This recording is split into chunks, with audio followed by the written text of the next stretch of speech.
But I think we should get started because we actually have, I think, hopefully an interesting conversation, a lot of ground to cover. So I'm going to jump in, and I will just say quickly to Wyandotte, folks. yes. Winnie Wyandotte, Wyandotte, excuse me. yeah, Wyandotte. So people are already figuring out how to use the chat. Feel free to introduce yourself in the chat, folks. So I just, as we get started here, I just want to start by welcoming everyone and thanking you for joining us today. My name is Asher Miller. I'm the Executive Director of Post-Carbon Institute, the host of today's conversation. I particularly want to thank you, Rachel and Richard, for joining me in this conversation and everyone who's with us. 2023 marks Post-Carbon Institute's 20th anniversary, which makes me feel old, I have to say. It also feels like a one blink of an eye. So as we were taking a brief pause to acknowledge our anniversary, we thought it would be interesting to ask Richard, who's been part of the organization from the beginning, and our friend and ally, Rachel Donald, to reflect on all that's happened and didn't happen over the last 20 years, where we now find ourselves, and how do we step forward into the next 2 decades, which will be filled with lots of challenges and uncertainty, and also, I think, possibility. So that's kind of the purpose for today's conversation. Before we begin, I just want to do just some quick housekeeping. We plan to leave time at the end for a Q&A. We might not be able to get to everyone's questions. We did receive some questions and review them that came in advance, so thank you for those of you who submitted them. So if you have a question you'd like us to address, you can submit by typing in the QA window, which is at the bottom of the screen. If you have thoughts or resources or just want to say hi to other people that are on this call, you could do so in the chat window. That's also at the bottom of your screen. Before we begin too, I just want to take a minute to acknowledge those of us who aren't able to be with us. Obviously, there are many humans around the world for whom this kind of opportunity isn't available, but who are or will be experiencing the unraveling of environmental and social systems at least as much as those of us on this call. That includes future generations. It also includes literally trillions of other living beings that we share this planet with. So I just want to take a second to reflect on the fact that the issues that we're talking about here impact a great many lives. So we have, I think, just now around 70 minutes, just under 75 minutes together. So in the interest of time, I'm going to do really, really brief introductions. I'm going to start with you, Rachel. Rachel Donald is a climate corruption journalist investigating why the world is in crisis and what to do about it. She's the creator of Planet Critical, a podcast and a newsletter probing the systems driving the polycrisis, with subscribers in more than 125 countries. I highly recommend Planet Critical. It's one of my go-to podcasts to listen to. She's also a sought-after speaker on the intersection of narratives and systems. Alongside Planet Critical, Rachel's world exclusives have been featured in The Guardian, The Intercept, and The New Republic. Welcome, Rachel. Thanks for joining us.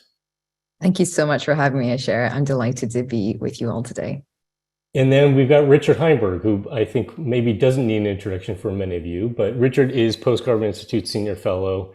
He's regarded as one of the world's foremost advocates for a shift away from our current reliance on fossil fuels. His newest book, Power, Limits, and Prospects for Human Survival, which I think, Richard, is fair to say maybe is a culmination of all that you've learned and thought about for decades now.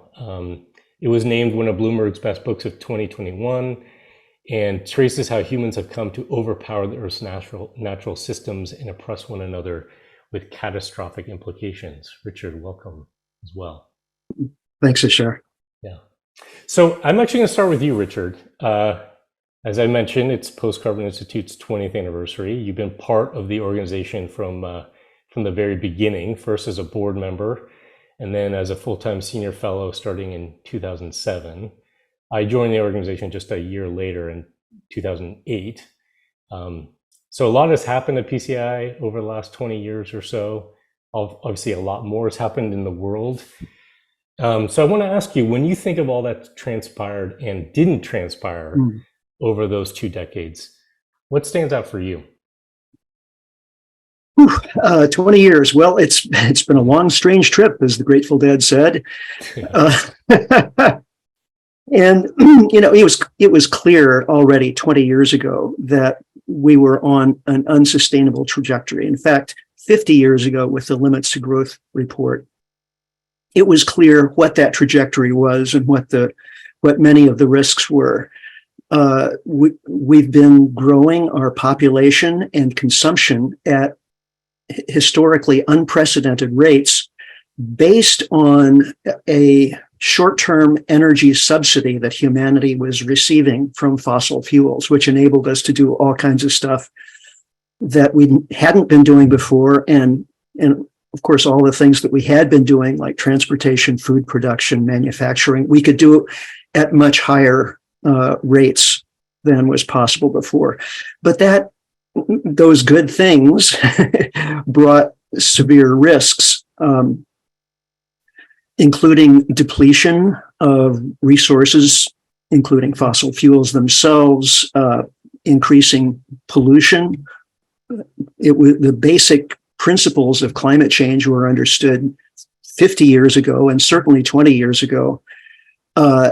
Given the fact that population was growing so fast, from 1 billion in 1820 to 8 billion today, if the ecological basis for that population growth were to change or go away, then there's the possibility of a population crash this century. And meanwhile, we're undermining global ecosystems, so there's the increasing risk of ecosystem crash. Meanwhile, there was a social component of risk. As the economy was growing, it was doing so partly through the facilitation of increased debt. By running up debt over the short term, that gave us short-term cash with which to pay for everything from armaments to, increasing size of corporations and households buying stuff that they wouldn't otherwise be able to purchase. But debt creates its own risk because, as we know from study of history, when debt is run up too far, then there's the possibility of economic crashes. Increasing inequality. Throughout much of the 20th century, there was a kind of convergence as a result of the Great Depression and World Wars I and II, especially World War II. Economic inequality actually declined pretty substantially for most of the world's industrial countries in the middle of the 20th century. But by the 1970s, that trend was reversing with the general peace that we saw after World War II. That gave the economy the opportunity to ramp up what sociologists call the wealth pump, which continually pumps wealth from workers to the owners of capital, as Marx talked about back in the 19th century. And so economic inequality has been growing pretty dramatically, and that carries its own risks of social instability. So economic, social, and political perils were also growing, along with our ecological risks. So since then, what have we seen on the environmental front? Some of the problems that we were worried about at PCI in the early days, 20 years ago, which mostly had to do with fossil fuel depletion, those problems were papered over with the fracking revolution. And over the last 10 years, we've seen a flood of new oil and natural gas production, mostly in the US, as a result of fracking. So that has delayed the depletion dilemma, but it's only exacerbated the climate change dilemma. And so climate change has become a subject of widespread concern over the last 20 years. and partly as a result of the fact that we're seeing more climate and more evidence of climate change, more casualties from climate change on all fronts. Partly in response to this climate awareness, we're seeing the emergence of a kind of what's being called carbon fundamentalism, which sees every environmental problem just through the lens of climate change and carbon emissions. So we get things like machines to suck carbon out of the atmosphere, and research dollars and so on going in those directions, which may not be all that productive over the long run. There's much more talk now about an energy transition from fossil fuels to alternative energy sources, which is certainly a good thing, but also I think we're seeing unrealistic expectations and hopes that the energy transition will happen rapidly, that it will be affordable, and that within the next 20 years we'll shift to a world powered by fossil fuels to a world powered by solar panels that will basically look and act pretty much the same as the world we have today, with economic growth and high levels of production and consumption and so on. Then we've had the pandemic just in the last 3 years, which has reminded us that we're biological creatures after all, and we're embedded in ecosystems. And those ecosystems are populated not just by, big critters, birds and amphibians and things like that, but also microbes that can, decimate human populations if those ecosystems get out of balance. On the social front, we talked about the social risks before, and those social risks are actually coming to the fore very rapidly. With the global financial crisis in 2008, we saw the possibility, which wasn't realized then, but the very real possibility of globalized debt default and economic crash. That hasn't gone away. There's increasing degrowth awareness, especially in Europe, not so much in the US, questioning economic growth and saying, well, look, economic growth, we're looking at that as a solution to all of our problems. But in fact, as the economy grows, as we turn more of nature into products and waste, that actually increases our risks over the long run. So we have to start thinking differently about the economy and economic growth. We're seeing increasing political polarization in Europe, certainly, but more especially so here in the United States. And I just finished reading Peter Turchin's most recent book, End Times, which I highly recommend.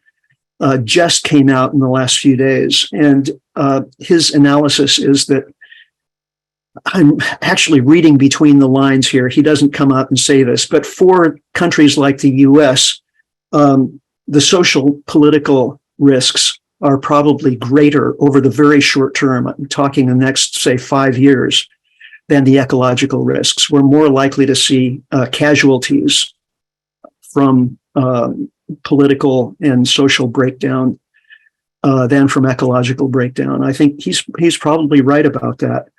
And just in the last 3 years, we're seeing the emergence of the term polycrisis as a descriptor of the global situation. The World Economic Forum just this year, I believe it was January, February, released a report that was riddled with this term polycrisis and examples of it and explanations of it. And now there are several think tanks that are focusing specifically on this way of framing the convergence of all of these crises as a result of the risks that have been accumulating over the past, not just 20 years, but 50 years or more. So in summary, despite some gains in awareness of systems thinking, which we've been promoting here at PCI and a number of other organizations have been doing, there is more awareness in that regard, but that awareness has not percolated down or up, depending on how you think about it, to policymakers who are still pretty much playing short-term whack-a-mole with crises. And the underlying dynamics that are generating crises are still operating. Those underlying dynamics have not really shifted. There is some effort to think about them and address them, in terms of like the energy transition. But even those efforts tend to be tunnel vision in terms of, carbon fundamentalism, and fail to take into account all of the drivers of crisis that are still operating. So that's where we are. Thanks, Richard. There's so many questions I could follow up with. Like, I would be curious to know what was your sort of biggest surprise over the last 20 years. I'm curious to know if you have hope in seeing that, for example, that big degrowth conversation that happened in Europe recently, the fact that polycrisis is becoming more recognized. Like, maybe we'll get a chance to get into those, but I want to bring Rachel into this conversation. Rachel, I imagine that your perspective and lived experience of the last 20 years are different than Richard's. So I'm curious how you would answer sort of the same question, sort of thinking back at, about what we've learned or haven't learned, or what's transpired over the last 20 years or so. Sure. I mean, 20 years ago, I was 10. So not really thinking about these things. I'm grateful that Richard took us back past 20 years, because that's obviously, this all started a very, very, very long time ago. And I'll try not to recover any points. But to be honest, my job is interviewing experts around the world. So my perspective is very, very similar, even if my lived experience isn't particularly.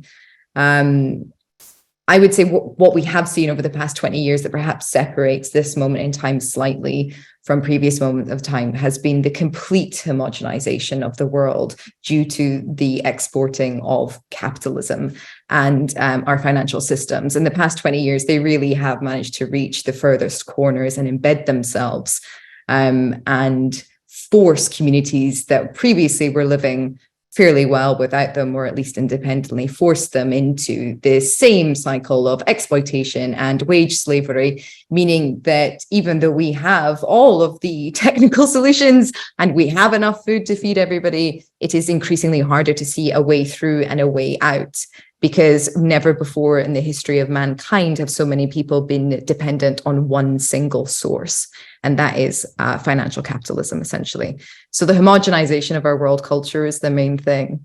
And it also means that we're suffering from this crisis of imagination everywhere, where even though we have more minds than ever, more creative capacity than ever, more capacity for innovation than ever, it is, as we say, harder to imagine the end of capitalism than it is the end of the world. And so despite more people working on this same problem than ever, we are all coming at it pretty much almost from this same, if not very, very similar viewpoints. And that is due to that homogenization washing away thousands of years of ancient wisdoms, historical wisdoms, local cultures, indigenous languages, all of the diversity of experience, lived experience, and knowledge that we need to get through this, to navigate to the other side. So within that has been also the financialization of climate change itself. So the Kyoto Protocol in 1991, which saw the UN reveal this idea for the carbon credit market, sort of marked the beginning of the end, in my humble opinion, that we would ever turn away from market-based solutions and actually use international regulation, as we historically have done in the past. It was very normal for national governments to implement national parks and protect certain areas of land with regulation. It was also international regulation that ensured that we dealt with the ozone problem back when that was, everybody's main concern, by banning chlorofluorocarbons, CFCs. So we have a long history of using international regulation to achieve what needs must be done. Richard mentioned World War II. That was done through national regulation, through communities coming together, through states dictating, through states actually throwing capitalism out of the window and being like, do you know what? It's socialism for the moment because we need to win against the enemy. And yet, in the face of the largest existential threat, humanity and the species with whom we share this world, the more than human world, we have faced, they're not doing that. They're still turning to market-based solutions. So we can also look to renewables, as Richard said, that within the context of a growth-obsessed, profit-driven economy, renewables are not going to solve this problem. There's lots of research that's being done about the lack of capacity we have. Minerals and materials are actually in the ground. Also, the ecological damage that mining to that extent would have on our planet, given that the places that are resource rich and these materials are the ones that always have been, they belong in the majority world, where we still have pockets of biodiversity, still have forests, still have plains, these are all dramatically under threat by the hunger for a renewable economy, as if it's going to be substituted in, and that we can just continue business as usual. Another thing I would say in the past 20 years that we've seen is this focus on carbon. Now, I know that you guys are the Post-Carbon Institute, but still, it's a bit of a head scratcher as to how carbon has become the one thing that everybody kind of talks about and thinks about. We talk about carbon per thingy in the air.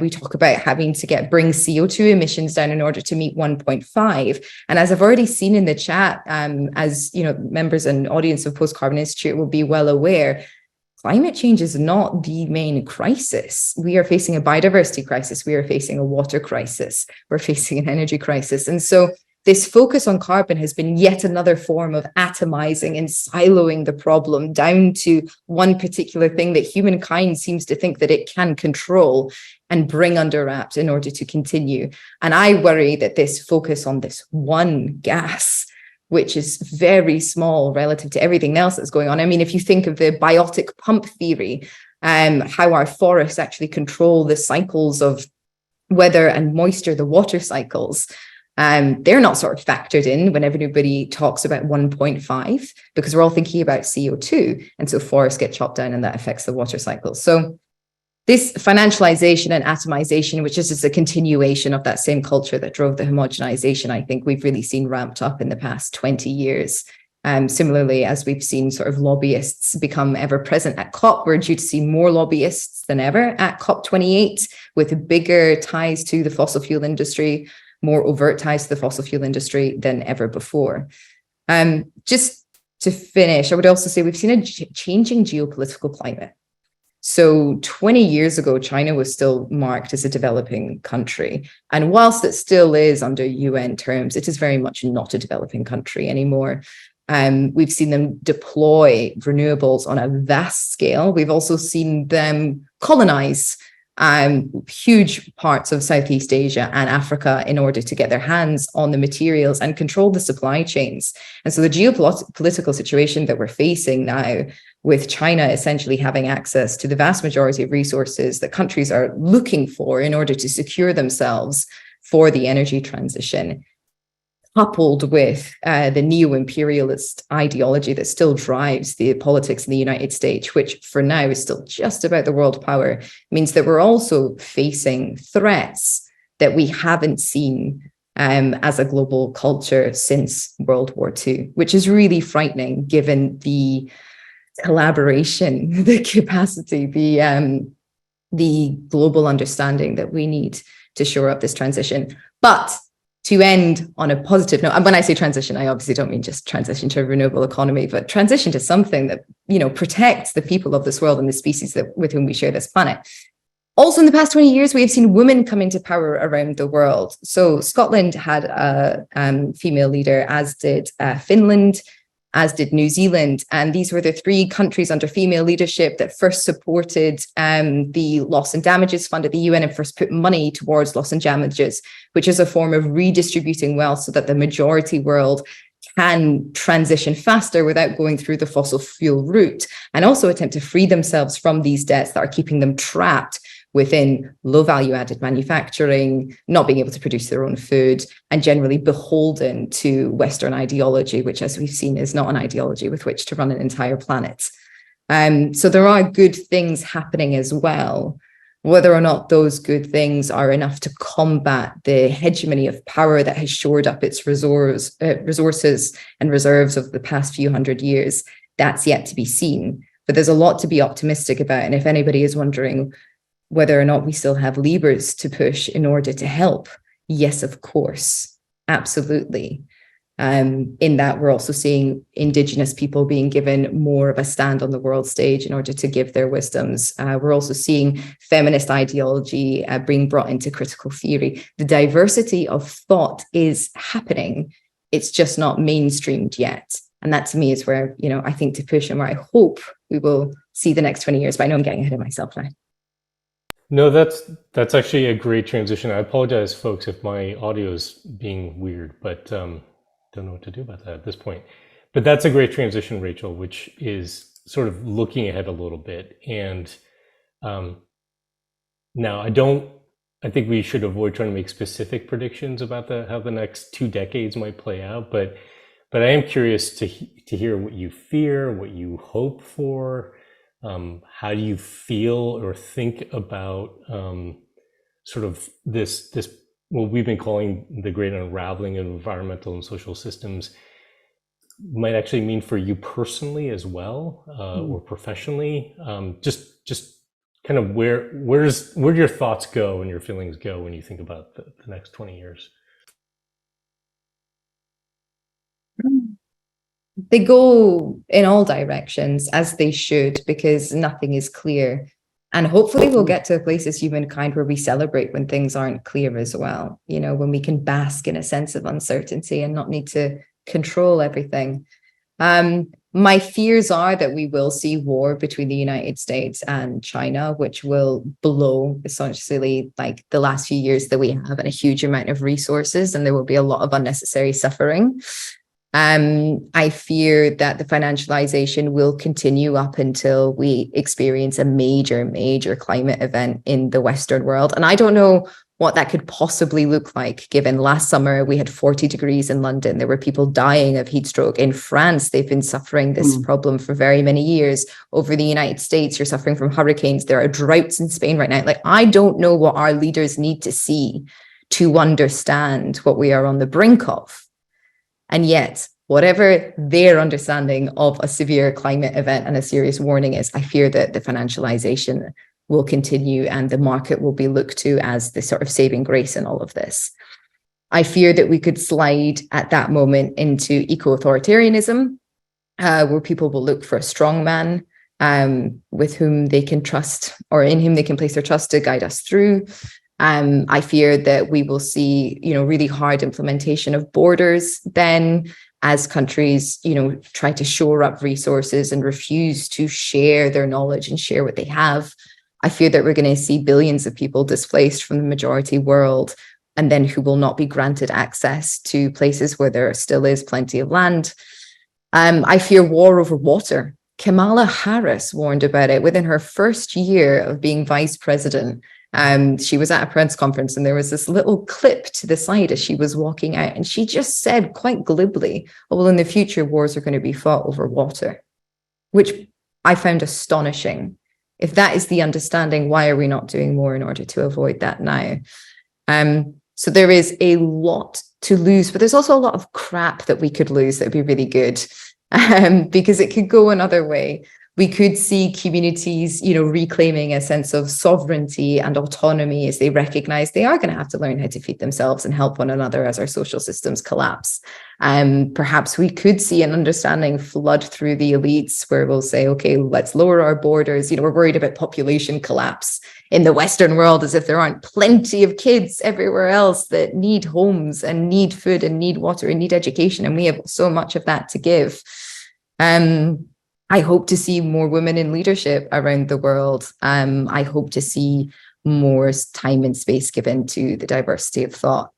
But I really do fear that it will be, in a sense, too late, because so much power is shored in the minority world in the West.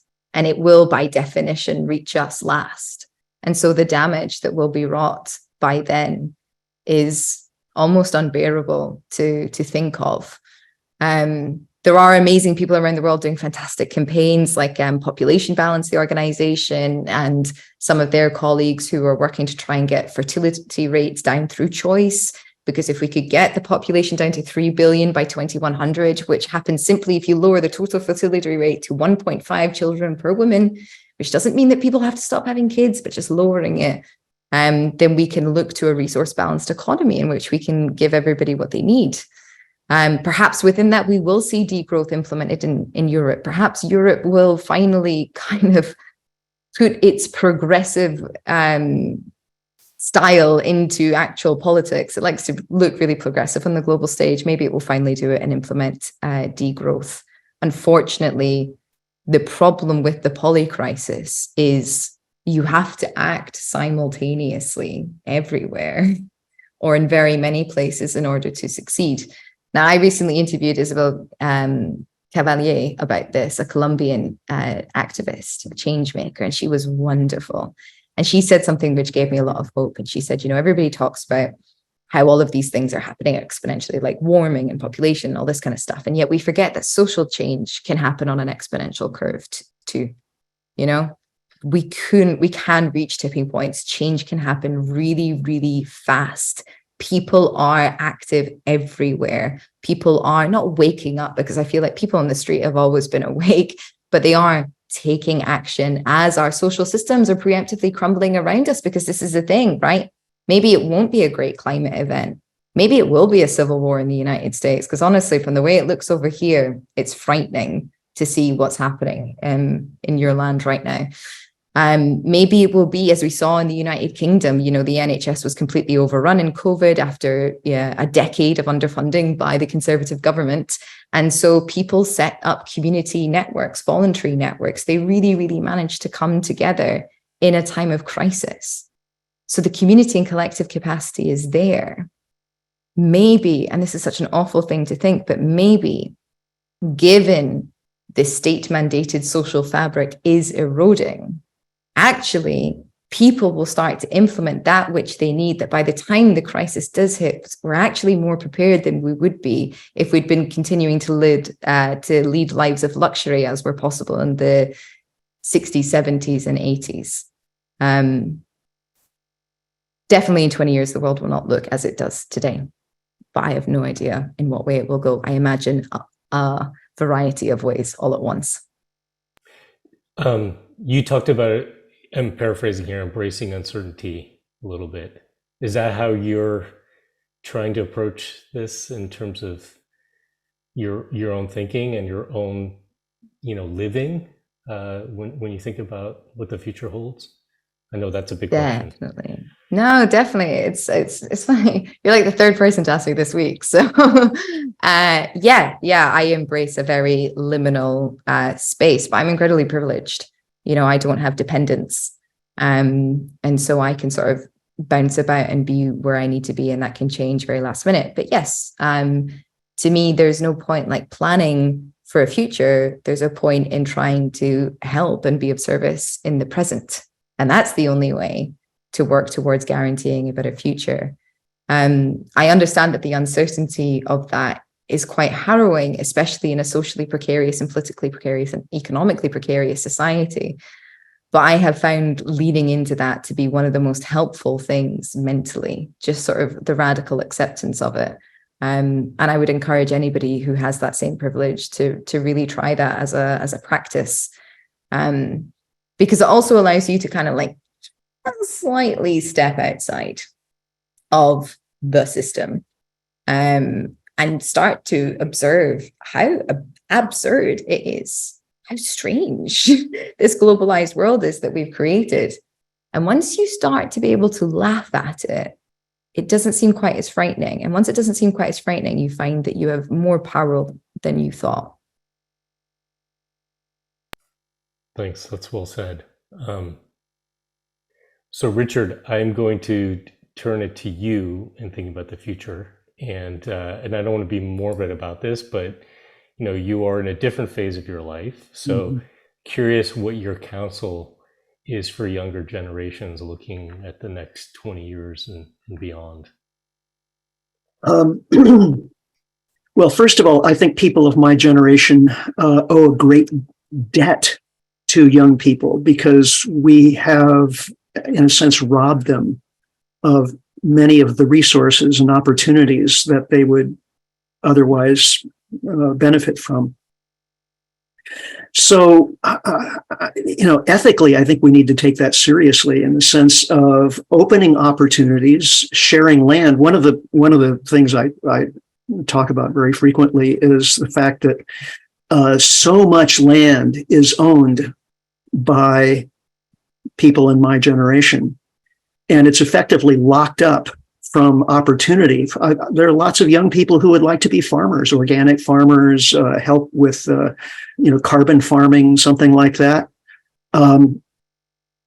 But land is just not available to them or affordably available. So that could change if people in my generation were to wake up and understand their responsibility to carry this forward. Obviously, we have to reduce the underlying risk, and that has to do with our dependence on fossil fuels. And just assuming that, as Rachel was saying, the market forces are going to solve that with a shift to renewable energy is misplaced. So we have to really think about reducing energy usage. And that means reducing the scale of the whole economic enterprise. And that awareness is just not out there sufficiently yet. Even many major environmental organizations are soft pedaling that subject because it's just too controversial. But until we tackle that, then all the rest is mostly wishful thinking. So I would hope that young people would be able to grasp that the future is not going to look like the present only solar power, but it's going to be a future of less energy. So what does that mean for how you get by? I think young people need to have a generalist worldview. The path to success and career has been, for the last few decades, specialization, right? And high level degrees in ever more narrow subject areas. But if we're going to make it through the next few decades, we're going to need more generalists, people who can think in systems and respond rapidly, as Rachel was saying, to rapidly changing conditions. And compassion. I don't know how you make people more compassionate, but there's going to be a lot of suffering over the next few decades. And we can't just, those of us who are in positions where we're insulated from that suffering to some degree, we can't just turn a blind eye to it. And the suffering not just of humanity, but of other creatures and ecosystems. It can be overwhelming, yes, but unless we have that sense of compassion, we're not motivated adequately to do what's actually needed. So sacrifice will be required, and again, that's going to have to fall mostly on people who have the wherewithal to sacrifice. People in my generation, people in higher income levels. That's so far that's been slow to happen, but I think there are more and more people, even in these higher echelons, who realize that the extreme economic inequality that's been allowed to accumulate over the past few years, past few decades, is creates extremely volatile conditions, socially and politically. And we're not going to solve that just by electing one politician or another. It's going to require fundamental redistribution, fundamental change of our economy and how it operates. There actually is more awareness of that now than there was, I think, previously, but it's being temporarily, I think, obscured by more and more frantic, crazy political machinations, claims, counterclaims, fake fake news, fake everything, anything to avoid actually dealing with the sources of the risks that we face. Yeah, I suspect that we're going to be seeing a lot more noise, and it's going to be harder to find the signal in the noise, in the sense that, I mean, one of the things we haven't talked much about is what's happened with technology over the last 20 years and what may happen with technology over the next 20 years. There are a number of questions from folks about the impact of AI, both as a potential positive or a negative. A lot of, I think, uncertainty about it right now. But I think it's pretty clear that we're all inundated with a great amount of noise, and probably I would suspect, as we're dealing with more perturbations in the system, there could be more people who are trying to get the system to hold, and others who are looking to break the system open, and in good ways or maybe negative ways. So how to break through that noise to find the proper signal is something I think is going to be a real challenge for people. But on the technology question, just curious, we could spend a lot of time talking about AI, but Richard, I know you wrote a recent piece about AI. Just curious for either of you, is this a big concern, not a big concern? Is it a distraction? Is it central to what we need to be thinking about right now? Maybe just take a minute each on Right. that. For me, it's a much bigger concern than it was even a year ago. I had the opportunity to be in a small group with an AI researcher and hear sort of firsthand what the potentials were, several months, maybe a year ago. And my eyes were opened at that point. But then just in the last, I'd say 3 months, there's been a huge explosion in the conversation about it, in terms of the, potential existential risk to humanity. Some AI researchers actually believe that AI will literally kill us all. Whether that's true or not, I think there's a strong likelihood that it will accelerate everything we're already doing in terms of the market economy, in terms of consumption and depletion of resources and so on, because AI will find ways to make all of those processes more efficient. And when you do that, you don't reduce overall consumption. Actually, efficiency creates the rebound effect where by making things cheaper, and of course also AI is likely to put a lot of people out of work, exacerbating some of the social dilemmas that we were talking about earlier. So yeah, I think AI overall is much more in the risk column than the potential solution column. Rachel, any quick responses to the AI question? Oh, you're muted. Classic. Yeah, I'm not an expert on it at all by any means. I know very little about it, but I do know some people who work in it, and they can't sleep at night. They're so terrified by the recent developments. And I have found with my work, because it is impossible to sort of absorb all of the information in the world, what I do is create a network of people I trust. And then based on that emotional valence and their reactions to things, kind of fill in my bigger picture. So yeah, I'm really, really, really worried about it.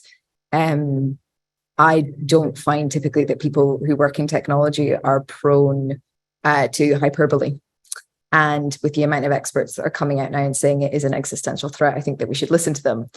I also do think, however, that there is another side of the coin, which is that if we face a polycrisis and an interconnection of very many systems, and have created a big picture that none of us are able to grasp all at once, there is also the possibility that we are in the process of creating the mind that could hold all of that information at once. It seems unlikely, again, in a profit-driven, economic growth-obsessed market economy, that it will be used for that very purpose. So once again, it seems to be the intentions of humankind who are propelled forward by a system that we created a while ago and is now self-perpetuates into a kind of, simulation essentially that entraps us all in. It seems unlikely that its purpose will be recognized and used for the benefit of all, but it is still a potential tool as much as a weapon, in the same way that, the nuclear energy and the nuclear bomb, we seem always to be caught between these two binaries. Yeah, I think that's a good point. It makes me think of our friend Nate Hagen's description of the human enterprise right now as a superorganism that has no sort of control, and then maybe even some of the things that both of you talked about earlier, you could see that the rush towards minerals for the renewable energy transition is an expression of colonization, which is an old pattern of behavior, right? And you've talked about financialization, and maybe with AI, what we actually see is just consolidation of power through it. These are existing sort of structures and systems and ways of being, and which gets to a question that we had from Paul, and I'm going to paraphrase here. Sorry, Paul, but Paul wrote, because there's so many different power centers and structures, national governments, companies, individuals, etc., it will be extremely difficult to get everybody to agree on the problem, let alone work on solutions to avoid the worst outcomes. Do you think without a global government structure that can plan, organize, and police the climate transition, is it even possible to avoid major societal collapse? Well, that's a light question. What do you guys think? And what do you think of even the prospects of having that kind of coordination globally? I think if I may, Paul, I think the question's a bit of a logical fallacy, because those very power structures, of which you're rightly worried about, corporations and state governments, and these with bloated powers, it's very unlikely that they would allow a global power to come into existence, because of the impact that would have on their power resource. And thus, if a global government did come in, it probably would be helpful. But I don't really think that's I don't think that is where the solutions will come from, because I don't think that would be allowed. I think we're more looking at, bottom up pressure mixed with, this consensus that we are seeing in important places within power, pockets of people coming to a realization. I think that is actually more likely to solve the problem. What's your hope in that? I think Paul, I don't want to speak for Paul. Paul may actually agree with you that it's not likely, but I think his question was, do we need coordination at that level in order to avoid societal collapse? So either of you, what's your thought about that? I mean, theoretically, he's absolutely right. When you look at a global problem like climate change, you need global regulation. Otherwise, if you have a big country like China, for example, that's not on board, or Russia, then it's really hard to design and implement a global solution to a global problem like that. But I agree with Rachel that global governance system is extremely unlikely to emerge. I think most likely will continue with global efforts to coordinate policies, as we've seen so far, and they've been pretty much ineffectual. But then you look at the other side of the question. Not just how do we change the factors that are creating the risks, but how do we deal with the aftermath of the risks, and what places face which risks? Then the situation looks very much different. I think different parts of the world will face very different kinds of risks and very different levels of risk, social and ecological, as we move forward. And some places are going to do a much better job of dealing with the crises as they arise. So learning from the places that are doing a better job is going to be really valuable for those other places that are willing to pay attention and do that. We have lots of experiments going on in terms of economies and social factors, ecological factors, and so on. So let's run the experiments and learn from them. Rachel, any Yeah. thoughts? Yeah, just one thing, which would be like the power of story. So I would be reticent ever to say like we need something that doesn't exist. Because what we need is to work with the science and the knowledge and the capacity that we have now. That is how we're going to solve the problem. Yeah, the idea of a global government, if not for like what authoritarianism on that level would look like, is terrifying. But also we need to really be able to believe that we can mitigate and help and alleviate and learn within the context that we already are. I think that's important for a sense of empowerment.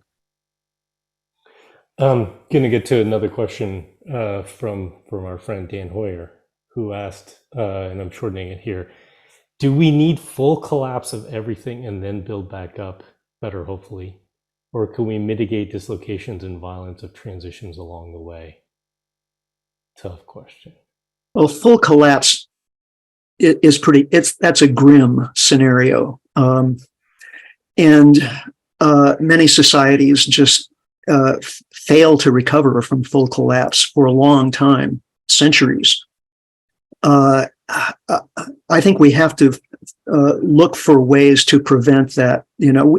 I think we have partial collapse pretty much dialed in. It's inevitable given our lack of action over the last 50 years or so at dealing with the drivers of crisis that have been, perpetually, continually generating the problems that we've been talking about. So crisis and partial collapse, I think, are inevitable at this point. Can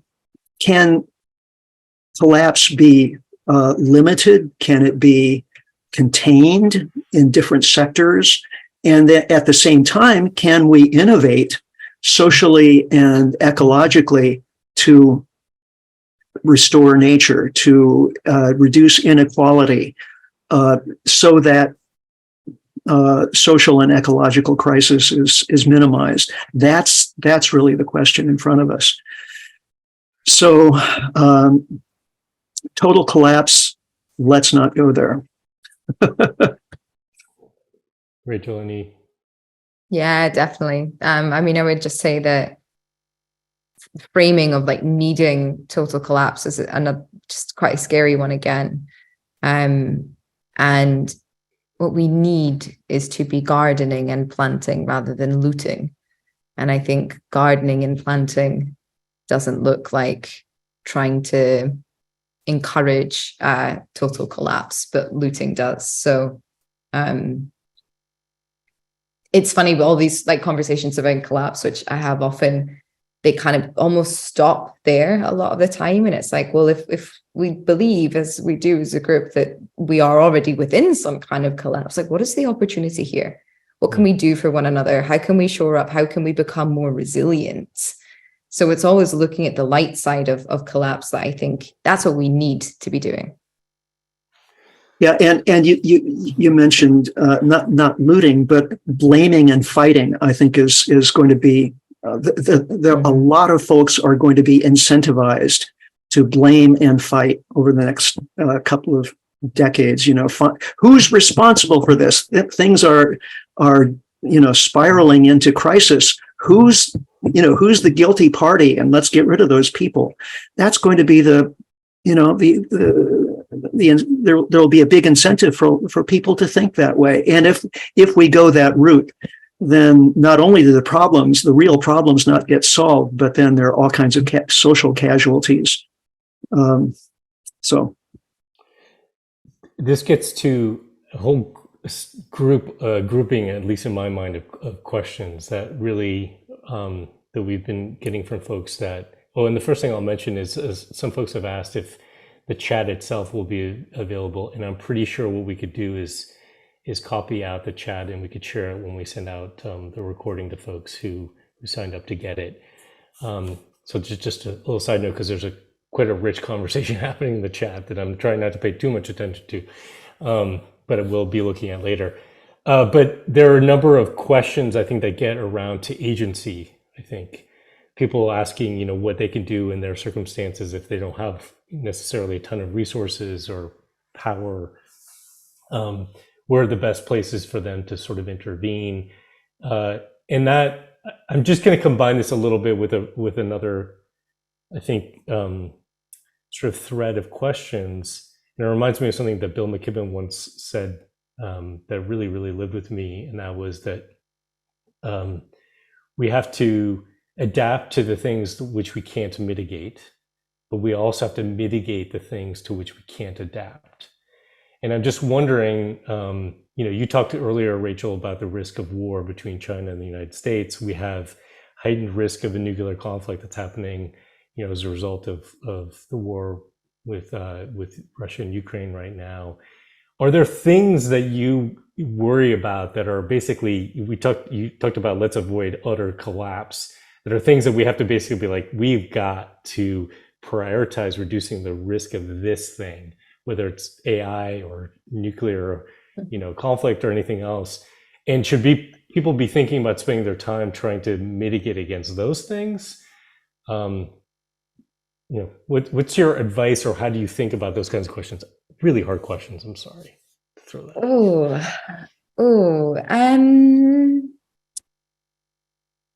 Yeah, the biosphere.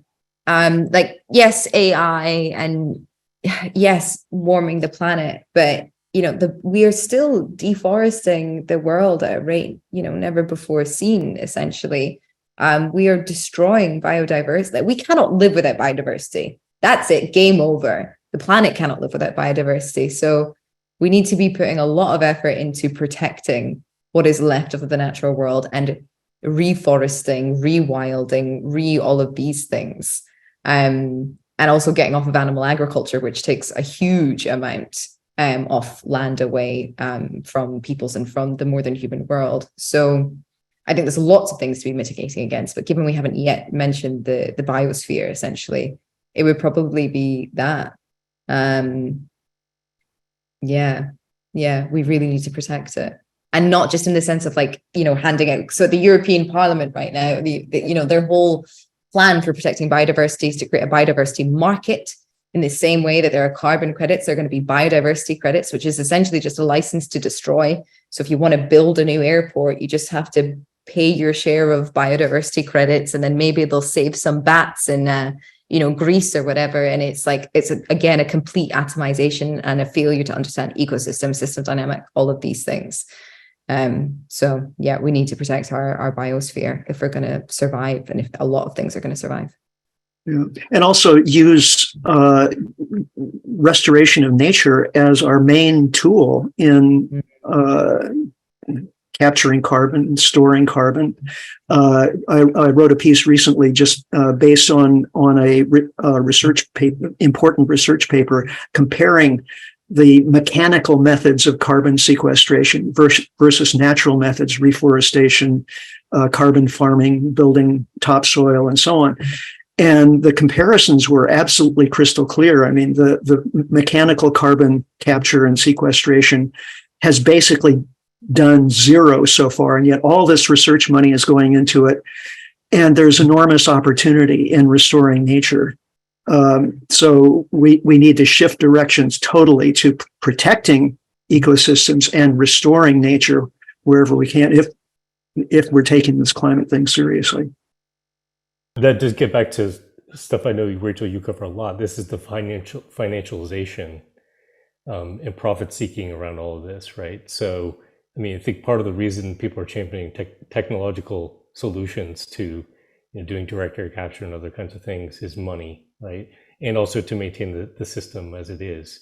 So the incentives are pointing in that direction versus something else. I will point out, and this gets to your narrative thing, there's a group called Culture Hack that is doing a really interesting project called Territories of Transition. And what they're really trying to do is actually support people on the ground to reframe the idea of ownership over land. So get to your point earlier about sort of these alternatives that exist, even that while we have this increasing homogeneity that you talked about, Rachel, that's been a pattern over the last 20 years with globalization, really amplifying these other ways of being, the other ways of knowing, other narratives are really key.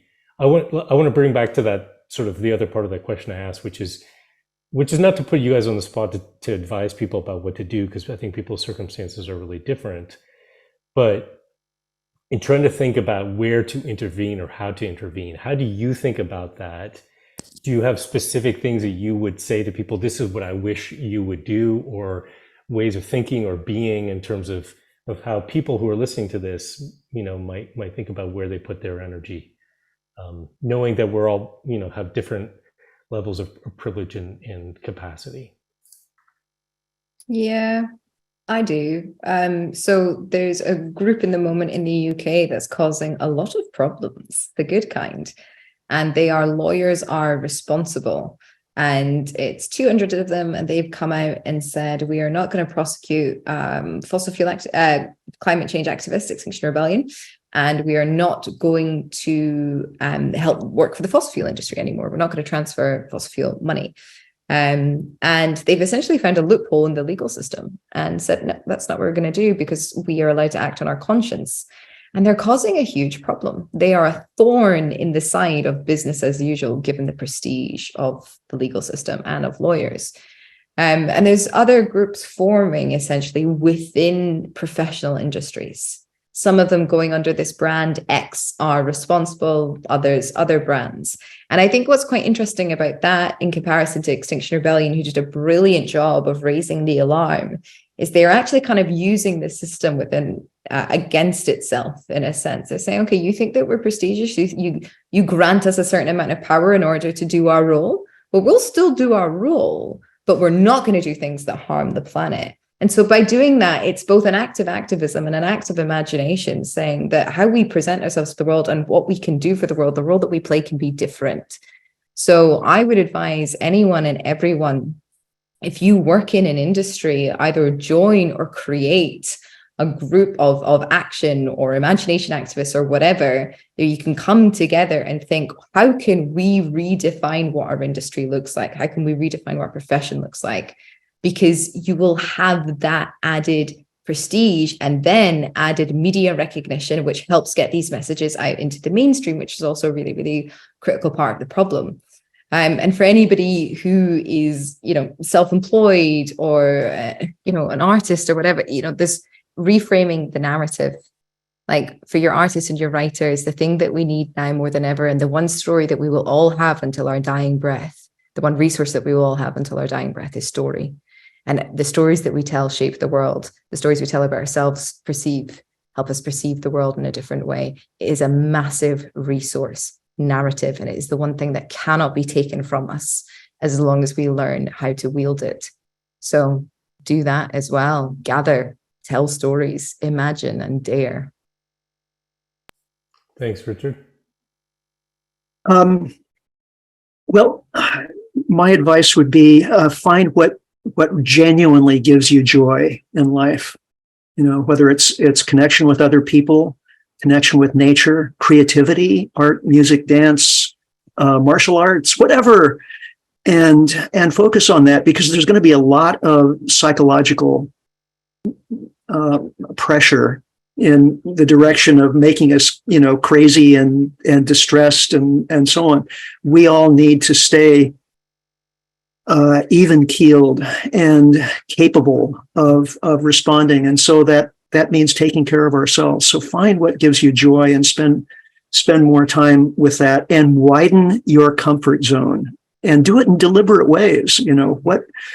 What can you do in your daily life to play with your expectations of, what's normal levels of temperature in your home, normal levels of consumption of resources, go vegan for a month and see how it feels, et cetera, et cetera. Experiment, as Cole Porter said in his wonderful song. Yeah, I think I would just add, we did a two-part webinar series some months ago, which people can find at the Post-Carbon website under events, looking at social ties, social cohesion, and mutual aid.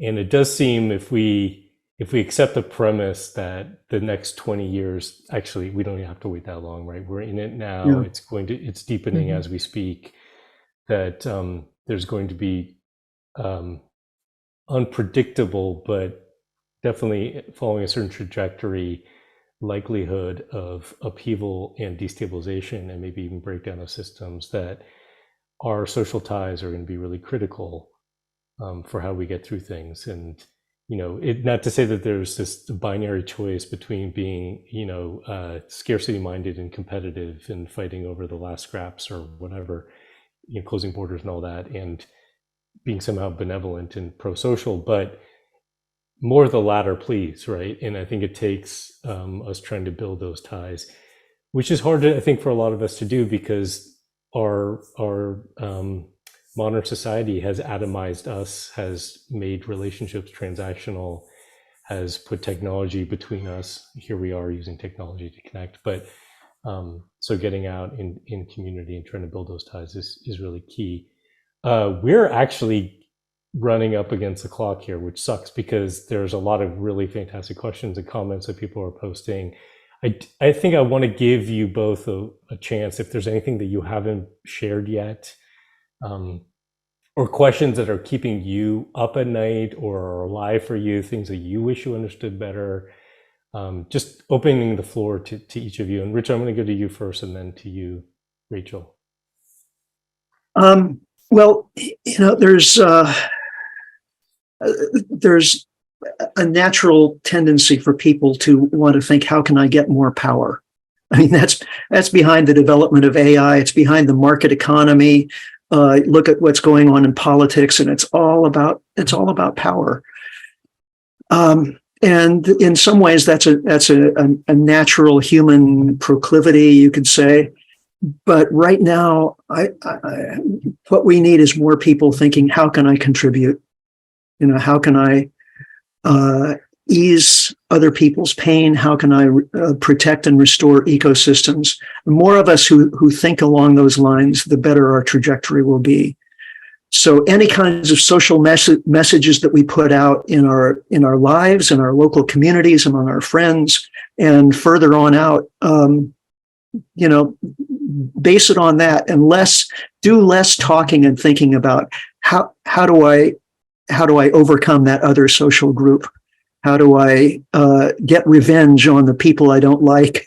How do I get more power in whatever social economic system I'm in? Less thinking about that and more thinking about, how do I contribute? Rachel? Yeah, that's beautiful. A few months ago, I started to think about the polycrisis and its origins as a war on love. And I continue to think of it like that. And I think that love takes very many forms. Love is often a form of direct action. It's a form of protest. It's a form of rebellion. Mm-hmm. But what the polycrisis does fundamentally is strip away our capacity to love one another in ways that can really, really be felt. And what COVID did was bring back mutual aid networks and revealed that we still have all of this love inside of us, and we want to love one another, and we want to love the natural world. Yeah. There is so much that needs to be done in terms of politics and science and technology, but if you can ground your decisions and you can ground your action and you can ground your life as coming from a place of love, then it is one of the most profound things that you can do for yourself, for your community, and for the wider world. We need to win this war at some point. We do, and we deserve to. And I don't know if it will be in my lifetime or in a future lifetime. Maybe it'll be tomorrow. But there is beauty to be found in the Goliath that we are up against for it reveals to us that we can only come up against it if we hold one another's hands and feel into one another and feel into the power that we actually have when we lay down our individuality to be a collective and to wonder and marvel at being a collective. So find the beauty and stride forward with love. Thanks for that. And I would add, if you're in a position to do so, get out into nature and connect with the natural world, which models a very different way of interaction, right? Than what we've created in a pretty industrialized sort of artificial way. Well, I want to thank the both of you for this conversation, for everyone who joined us. I want to just take a second myself, if that's okay, and just reflect on the fact that Post-Carbon Institute is 20 years old, and that's I think on some level a major milestone, certainly for the people who've been involved with the organization. We have been, I would say, toiling in the wilderness for a long time, trying to help as many people as we can reach understand the systemic nature of the crises that we're facing, to connect the dots between the environmental unraveling that they're seeing, the social unraveling that they're seeing, learn to think in systems, be a generalist, as you had said, Richard, face reality with as much honesty and integrity as we can, because we happen to live in a world where we do have attention deficit disorder collectively. That is hard to do, where people have a tendency to want to narrow things down to problem solution rather than predicament and response, which is the way we think of it. When people are understandably uncomfortable at living with the dissonance of being in the modern world and knowing what we know, and living with all the uncertainty, when we're, I think, wired to want to have certainty and security. It's been a very rewarding, I think I've been with the organization for 15 years. It's been a very rewarding experience for me personally, but also not an easy one. And that's only been possible, I think, for us because we've been in community. We've had a community of people that have been working with the organization for all this time, and I really want to thank all of them. We've had folks a number of people who've been with the organization for 15 plus years, which is pretty remarkable, and who've given a lot of themselves. We've got a core group of supporters who've been with us for this ride, and we wouldn't have been able to do this work without them. So I'm just deeply appreciative and grateful, and also incredibly grateful for, I feel like a lot of our work, and I think, Richard, you would say this as well, is standing on the shoulders of giants who have come before us. We go back to limits of growth 50 years ago. We go back much further than that to indigenous ways of knowing and living. So we stand on the shoulders of many others. Our work is basically saying things that people have been saying for a long time, frankly. And then thankful for all the people who are trying to model a different way, and keeping those fires alive, even if they're on the fringes, because our greatest hope is, I think, something you talked about, earlier, Rachel, and that is that we could see exponential growth potentially with social change. We may have not seen it yet. It may feel like we're in the darkest hours, but that's kind of our only hope, and that takes the people that are the innovators and early adopters out there. I want to mention just really briefly that we just issued a report, which is part of our effort to help people understand what we're facing. We called it Welcome to the Great Unraveling, and it's looking at the polycrisis and trying to help people to understand this as a kind of a totality and a new experience. And part of our work at PCI is shifting from having been in the business of kind of warning people for 20 years about the inevitable costs of this great acceleration we've been under, to now helping people navigate them. So we're in that now, right? The days of warning are over in a sense. Now the days of reckoning are here. PCI is going to be trying to step in to help people navigate that more, and we need your help to do that as well. So we appreciate you facing these issues. We appreciate you finding your agency in whatever way that you can, and we appreciate you trying to bring other people along, because that's the only way we can get through it. So thank you all. Thank you, Rachel. Thank you, Richard. Thank you, everyone behind the scenes, and all of you for participating. And just a reminder, we'll be sending out a recording for folks who were able to donate as a little fundraiser for PCI on our 20th anniversary, and we'll also be sending out the chat transcript for folks as well. So thanks, everyone. Be well. Thanks, Ashir. Thanks, Rachel. Thank you so much. Bye-bye, everyone.